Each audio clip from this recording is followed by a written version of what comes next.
The beautiful Montreal, Canada is where we find ourselves for the fourth and final iteration of the DreamHack Pro Circuit.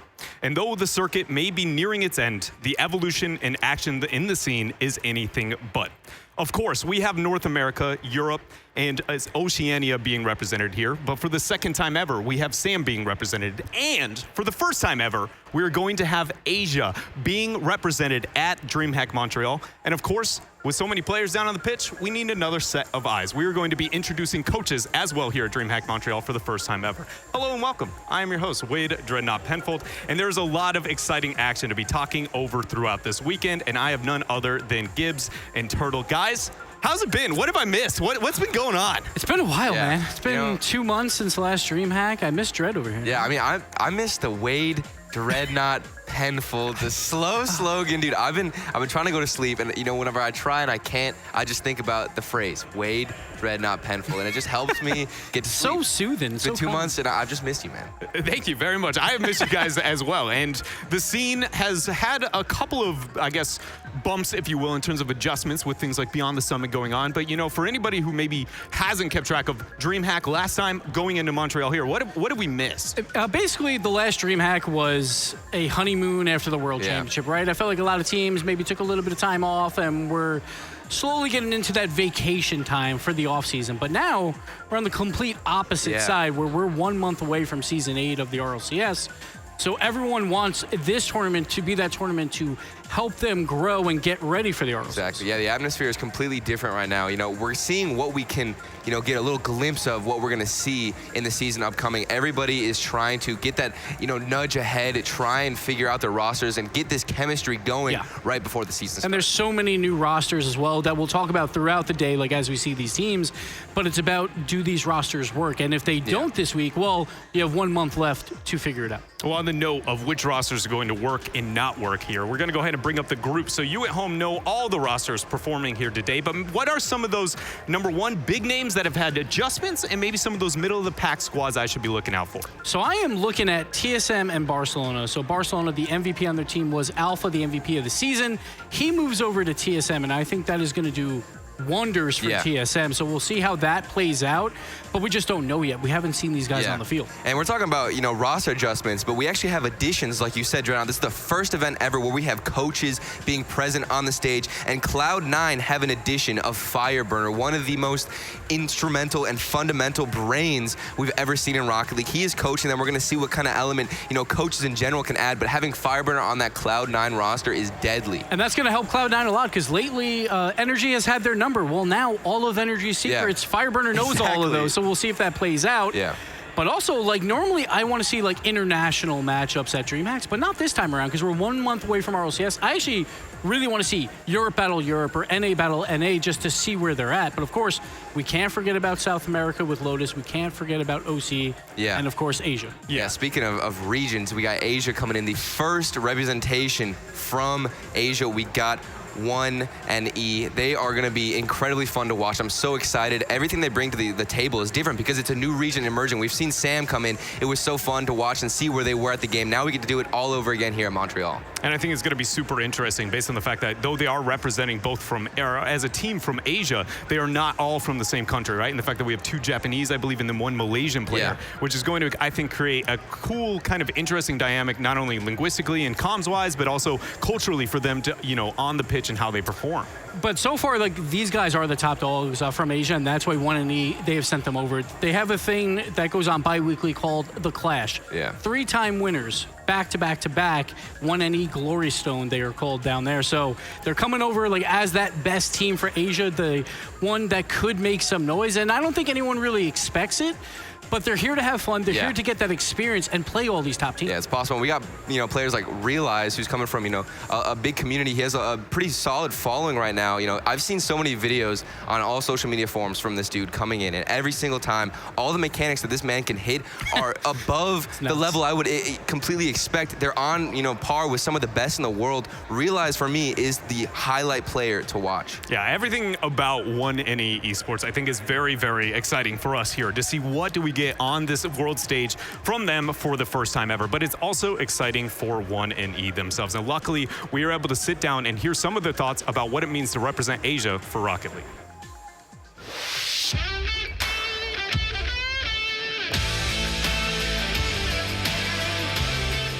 We basically formed a team quite long ago. It was like around 2 years ago. And it's actually two teams. I'm part of the mainland team, and there was a Japanese team, and now I'm in the Japanese team because they were looking for a third player, and our owner think that I'm the better player and I should be the third representative for the Japanese team, and then he sent us all here. The Rocket League scene in Asia was pretty small, and there's been a lot of growth recently, and there's a lot of big tournaments with big prize pools, and it brought a lot of motivation to most of the Asian players, and there's definitely a much bigger improvement to all the players in Asia right now.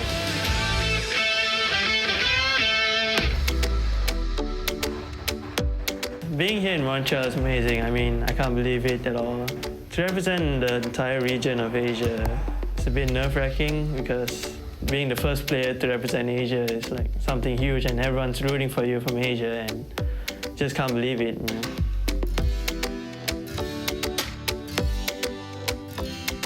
Our expectations are not pretty high. We are definitely the underdogs of this tournament, and we're not really experienced, but we're here just to do our best and have fun, and hopefully manage to do some upsets.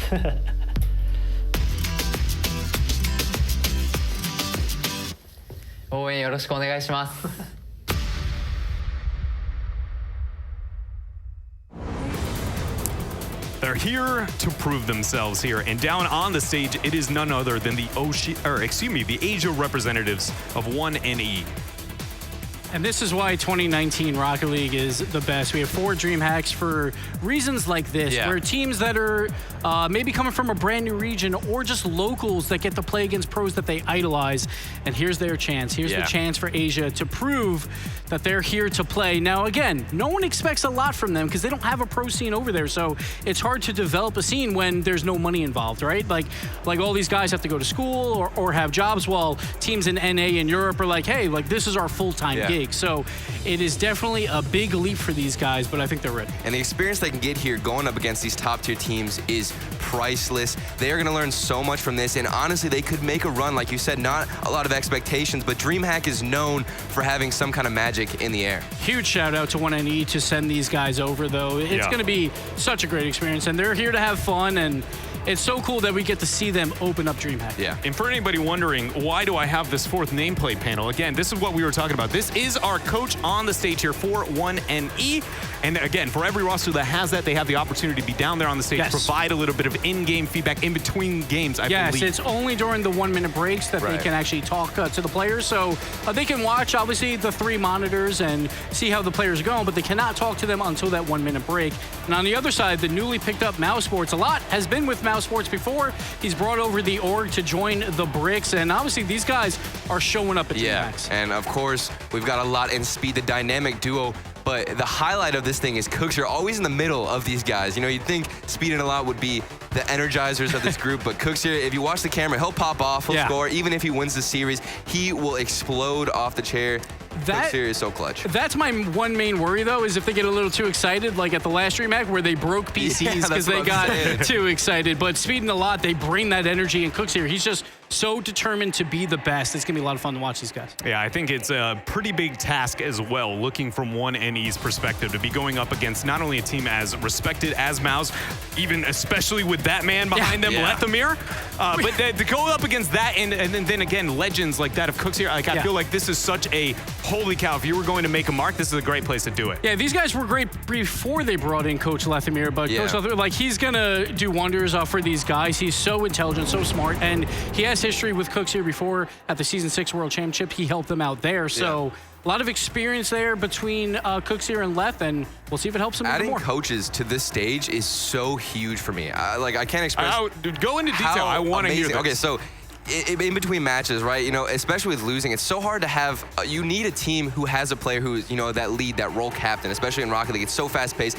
Sometimes you don't even know how to process things and how fast they're going, but if you have somebody behind you who can kind of gather in comms, calm everybody down, and, kind of group everybody together, segregate, ideas and plans, it is so beneficial just for the mentality aspect of the game alone. Plus, if 2 players are, trying to figure something out and they can't decide on what we should do, well, then that coach is that tiebreaker, right? But, let's try this out first, so they're not arguing throughout that whole minute, and they can get focused for the next game. But sometimes it's not even about trying to figure out all these new like ideas, but it's just a hype man sometimes. Yeah. Like Lethamyr is probably going to be more of the idea man because they got a lot in speed over there, Yeah. so there's a lot of hype already. But Yeah. but sometimes you just need good morale, and you just need someone there who's just cheering you on. I think that's a really good point you bring up, and something that we are definitely going to be talking about all throughout this weekend is, do you approach this from the psychological perspective, look to just keep the balance right, or are you moving in with that strategic innovation, look for a bump here, a demo there, a boost starving kind of approach? But either way here, we are now on to our prediction segment. I need to know here, between 1NE and that Mouse Esports, who do you think has it? So 1NE played a lot of scrims on like Johnny Boy's Twitch stream the other day, and it was hard for them to clear the ball. But once they did, they had some offense working. The problem is you're playing Mouse Sports with a lot in speed, who are gonna pin you in deep. Exactly. But I'm not gonna pick with my brain. I'm gonna pick with my heart. I have to pick 1NE That's what I'm here, saying. just because I'm rooting for them and I want to see them do well. Yeah, I mean, Gibbs, you're right. Mouse has the experience, they have the knowledge, and they have everything that you would think they need to beat them. But I think that 1NE has that DreamHack magic.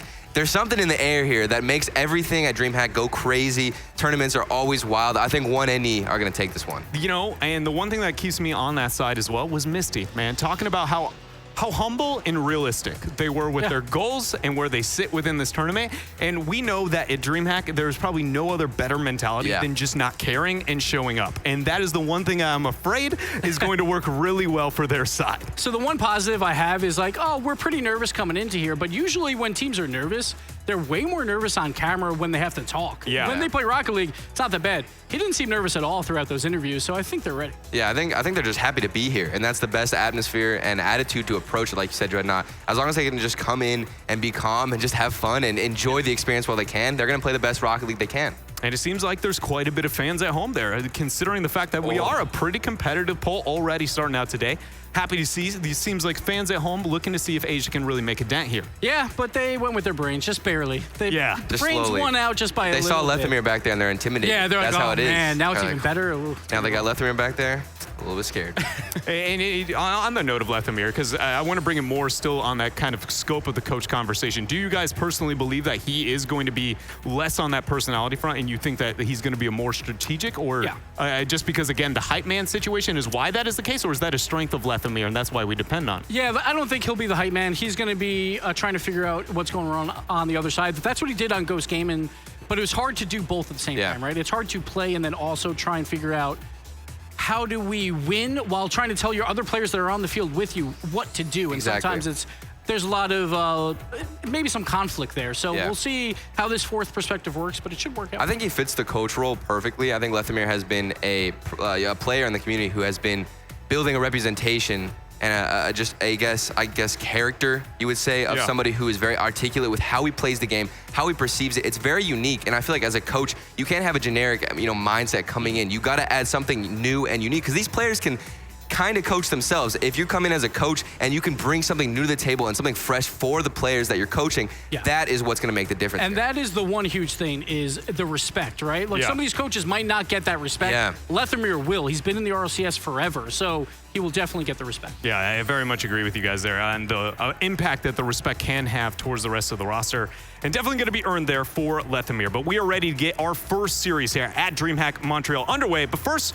we got to figure out who's bringing you guys that action. We're going to bring in, it is going to be James Bot and Achieves. Guys, how's it going? Yeah, it's going pretty well, and I'm sure Gibbs is ecstatic about this news with coaches, because after this weekend when he gets all his picks wrong, he knows he has a future as a coach once we don't let him be an analyst anymore. I was the first coach on stage, and my team made top 8 last time in Valencia. So they lost the series that you were up there, though. That's I have 2 jobs. It's hard to do both. It's tough to be the world's greatest Rocket League player and the best coach. So we'll let you be whichever one you decide on the day, Gibbs. Sounds good. All right, guys, take it away. Thanks.